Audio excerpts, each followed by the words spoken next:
We need to talk. We need to talk. Something's happened. What is it? Are you okay? What do you need help with? Don't worry. I can help you. I have something important to tell you. You can tell me anything. The porch light flickered once, then held steady as Jake Harlan swung the door open on that chilly October evening in Charlotte, North Carolina. He had rehearsed his smile in the hallway mirror a dozen times. Easy, confident, the kind of smile that said I've got this, even though his stomach was doing cartwheels. 42, widowed 3 years, 2 little kids finally asleep upstairs thanks to Grandma's emergency babysitting bailout. This was his first real date since Sarah died. He was ready. Then he saw her. Lauren stood under the weak glow of the bulb, auburn hair twisted into a messy knot, wearing a burgundy sweater that made her green eyes look almost gold. She was beautiful. More beautiful than her pictures, but the smile she offered him was nervous, trembling at the edges.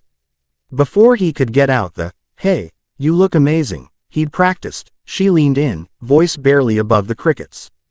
"Jake, my kids are in the car." He froze. The words hung in the cold air like they were written in frost. "My kids are in the car." Not, "I brought wine."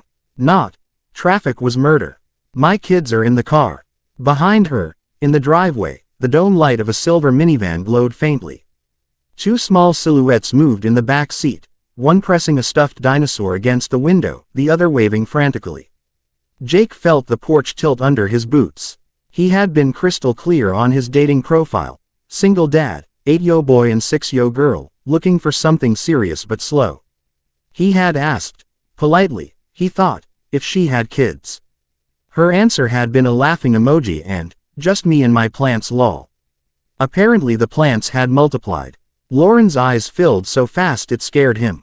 "I'm so sorry," she whispered. "I didn't know how to tell you online. Every time I mention I have kids, guys vanish.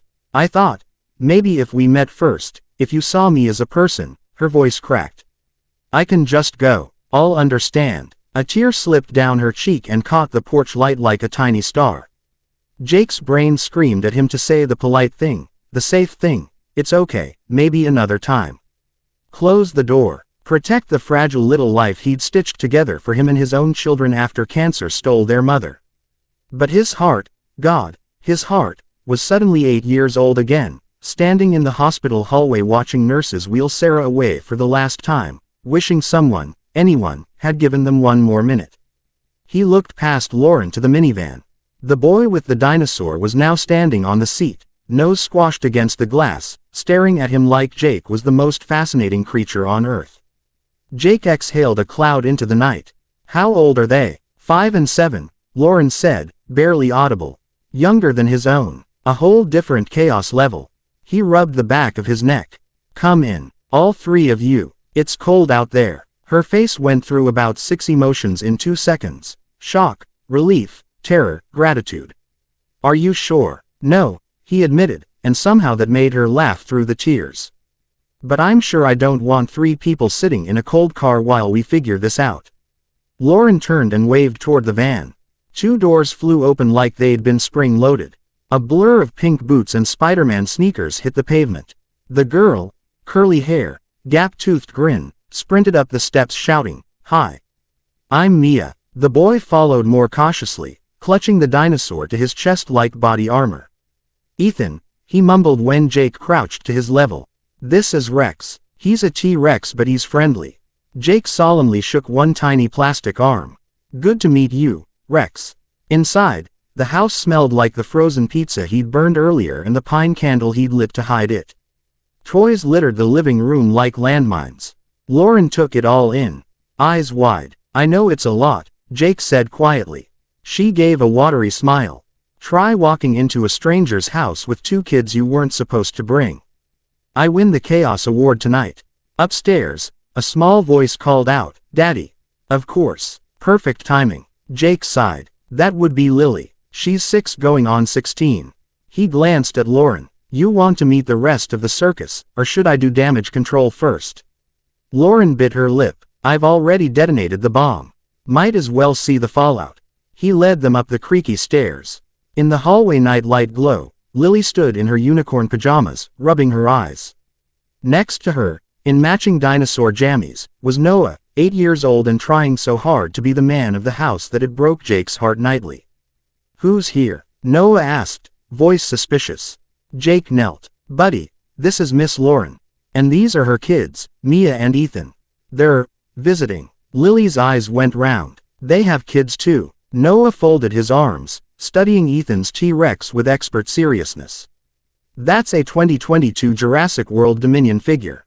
Nice." Ethan's whole face lit up. "You collect them, obviously." And just like that, the boys disappeared into Noah's room, already arguing about whether blue or green was the superior velociraptor. Lily tugged Jake's sleeve. "Daddy, can Mia sleep over? She has the same unicorn as me but sparklier." Lauren and Jake locked eyes over the chaos, both realizing the evening had slipped completely out of their control. Downstairs again, they managed to corral everyone into the kitchen with juice boxes and goldfish crackers. The adults leaned against opposite counters, watching 4 children negotiate a fierce game of Candyland that was 90% cheating. Lauren spoke first. "I really am sorry. I should have told you." Jake poured her a glass of the cheap Merlot he'd bought for the date that wasn't happening anymore.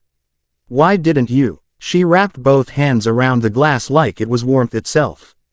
"Because I'm tired, Jake. Tired of being the package deal. Tired of men hearing 2 kids under 8, and treating me like I come with a lifetime subscription to minivans and chicken nuggets. I just wanted one night where someone looked at me like I was Lauren, not a walking complication." He understood that more than he could say. "My husband, ex-husband, left when Ethan was 6 weeks old. Said he never signed up for 2 under 3. I've been doing it alone for 5 years. I thought, maybe if you met me first, you'd see I'm still fun. Still pretty. Still worth it." Jake's chest hurt. "Lauren, any man who runs because you come with kids wasn't worth your time anyway." She looked up sharply. "Even you." He thought about it. Really thought about it. Thought about the nights he fell asleep on the couch with a kid on each side because nightmares still came for them. Thought about parent-teacher conferences, soccer practices, the way grief sat at their dinner table like an uninvited guest. Adding 2 more little hearts to that mix felt impossible. But then he looked at the living room where Noah was teaching Ethan how to build a Lego trap for imaginary robbers, and Lily and Mia were having a very serious tea party for their unicorns, complete with pretend British accents. And he thought about Sarah. How she used to say love wasn't a feeling, it was 1,000 tiny choices to stay when it would be easier to leave. "I don't know what this is," he said honestly. "But I know I don't want you to leave tonight thinking you're too much. Because you're not." Lauren's eyes filled again, but this time she smiled through it. The rest of the evening dissolved into something neither of them could have scripted. They ordered 3 pizzas because 4 kids are basically a swarm. Jake found extra toothbrushes still in the package from the dentist. Lauren discovered she was weirdly good at entangling Little Mermaid hair. At 10:30, all 4 children passed out in a pile on the living room rug under a blanket fort that had started as just one more story. Jake and Lauren sat on the couch, knees almost touching, listening to the quiet breathing of someone else's children mixed with their own. "This is insane," she whispered. "Completely," he agreed. "I still ambushed you." "Yep." She risked a glance at him. "So what happens now?" Jake considered the question carefully.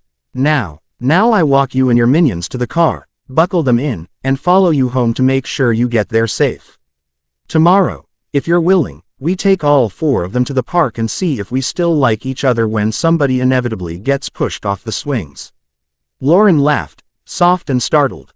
"You'd do that? I've survived cancer funerals and kindergarten graduation. I can survive a playground." She studied his face in the dim light. "Why?" He shrugged, embarrassed. "Because tonight I opened the door expecting one person, and instead I got a whole second chance I didn't know I was looking for. And I'm too old to pretend I don't recognize a gift when it literally whispers on my porch." Lauren leaned over and kissed his cheek, quick, chaste, trembling. "Thank you for not closing the door." 3 months later, the same porch light, now steady and bright with a new bulb, glowed on a Saturday in January. Snow dusted the front yard like powdered sugar. Inside, the house was louder, fuller, warmer. 6 stockings hung from the mantel because some decisions stop being decisions and start being family.